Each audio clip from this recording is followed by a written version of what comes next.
Hey everyone, it's Bob from BC West Coast Badger Products.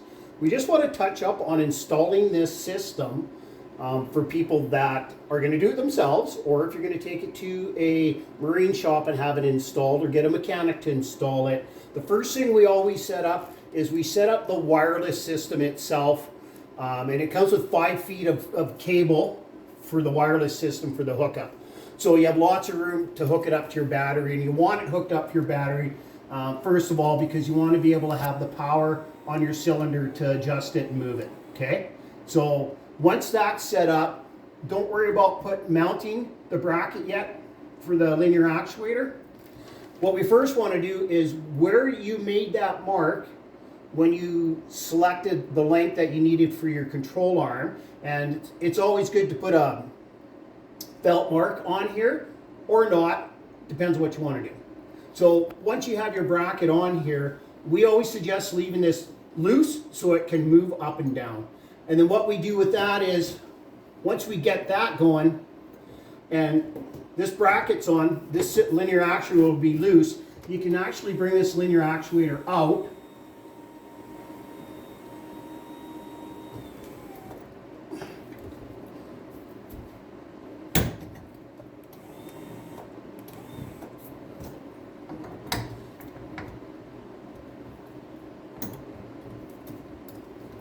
And then put the pin in.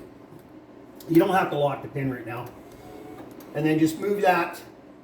And then what you'll do is take your actual linear actuator, put a level on it to make sure you're level. And this is going to move loosely for you as well. Right now it's really nice and snug because Chase has got it set up once he had it leveled and everything. He's kind of on a bit of a downslope here, but you want to make sure you're level.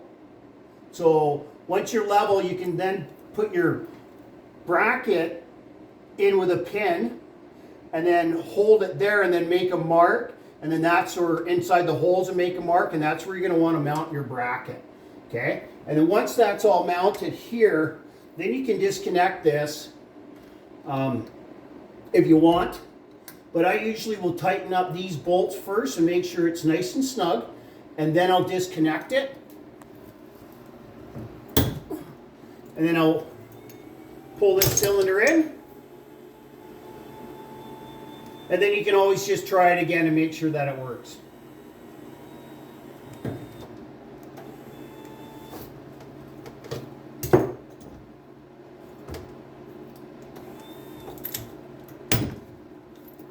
And these are supposed to be, you're going to have a little bit of this. You want these systems snug because if they're not snug, you end up with a lot of play in here with steering, and we don't want that. So that's why Chase is kind of on a bit of an angle, so he pulls it up. So it keeps everything nice and snug. That way when he's controlling his system, he doesn't have any problems. So right now, Chase is at, and this is the nice thing with this system, is it does move a little bit on here. So as you can see where it kind of moved a little bit. Once that cylinder stopped, it's still a little bit of play. And then also when you're pushing out, it'll do the same thing as well. That way it doesn't put any wear, and it allows for a little bit of extension with the gears inside the linear actuator. And then the other thing it does is, you notice right back there where it kind of tilted down, it does rotate a little bit because this cylinder itself, I'll pull it out here once I straighten the motor out.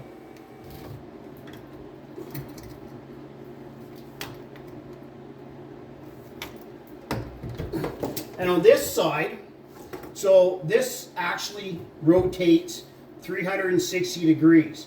So it will allow for that to turn left or forward or backwards when you're steering as well. So we've combined everything with this setup. So you've got a little bit of play where you're going left and right, which is really easy on the gears inside your linear actuator, and then as well forward and backwards to allow you to be able to lift your motor up and then put your motor back down, and then you can lift your kicker up and put your kicker down as well. So that extra play in there is exactly for that reason. So you can actually leave this hooked up and lift your motor up with this hooked up, and this will rotate as well.